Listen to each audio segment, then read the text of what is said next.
ભાવનગર નંદકુંવરબા મહિલા કોલેજ દ્વારા ફ્રી નિદાન કેમ્પ યોજાયો। ભાવનગર નંદકુંવરબા મહિલા કોલેજ દેવરાજનગર ખાતે DNYS વિભાગ દ્વારા ફ્રી નિદાન કેમ્પનું આયોજન કરવામાં આવ્યું હતું। આજની વર્તમાન પરિસ્થિતિમાં યુવા વર્ગમાં ખોરાકની પદ્ધતિ બદલવાના કારણે અનેક પ્રકારના રોગો જોવા મળતા હોય છે, તેમજ ખૂબ જ નાની ઉંમરમાં ગંભીર રોગોના વિદ્યાર્થીઓમાં સામનો કરતા જોવા મળે છે, જેના અનુસંધાને આ ફ્રી નિદાન કેમ્પનું આયોજન કરવામાં આવ્યું। Story report by Anil Gohil, Bhavnagar સાથે કેમેરામેન મનાલ રાજ્યગુરુ।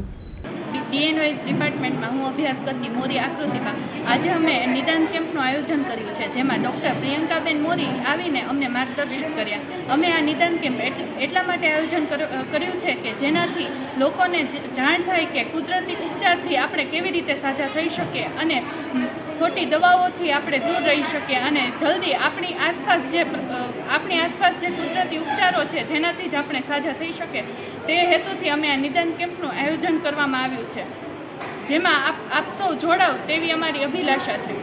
આભાર। Okay, good afternoon. Sahajanand education trust સંચાલિત નંદકુંવરબા મહિલા કોલેજમાં આજે DNYS ડિપાર્ટમેન્ટ દ્વારા આ 5 દિવસનું ફ્રી નિદાન કેમ્પની આજથી શરૂઆત કરવામાં આવી છે, જે 5 દિવસ 2 દિવસ પહેલાં જે કોલેજના વિદ્યાર્થીની અને કોલેજના અધ્યાપકો છે તેઓને અને બાકીના 3 દિવસ જાહેર જનતા માટે ખુલ્લો મૂકવામાં આવશે, જેની અંદર કોઈ પણ દવા કે ઇન્જેક્શન કે કોઈ પણ બીજી દવાઓ આપ્યા વગર ફ્રીમાં એક્યુપ્રેશર સારવાર અને બીજા દરેક રોગની સારવાર આપવામાં આવશે કે જેની પાછળ લોકો હજારો રૂપિયા ખર્ચે છે છતાં સાજા થતા નથી। તેમાં એના મૂળ સુધી જઈ અને એમને મૂળથી સાજા કરવામાં આવશે અને જેની એક પણ પ્રકારની કોઈ પણ ફી લેવામાં નહીં આવે।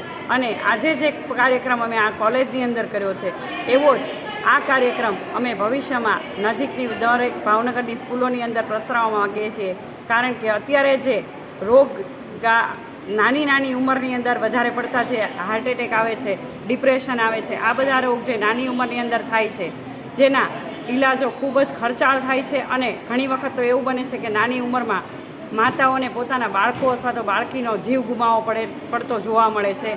તો આ ન થાય એની માટેની એક અવેરનેસ પ્રોગ્રામ કે જે નેચરોપેથ સ્ટુડન્ટ દ્વારા કરવામાં આવશે તેમાં અમે કરવાની પૂરી તૈયારી કરી રહ્યા છીએ અને એની એક પહેલી ઝલક અમે અમારી કોલેજથી શરૂ કરી છે। Thank you.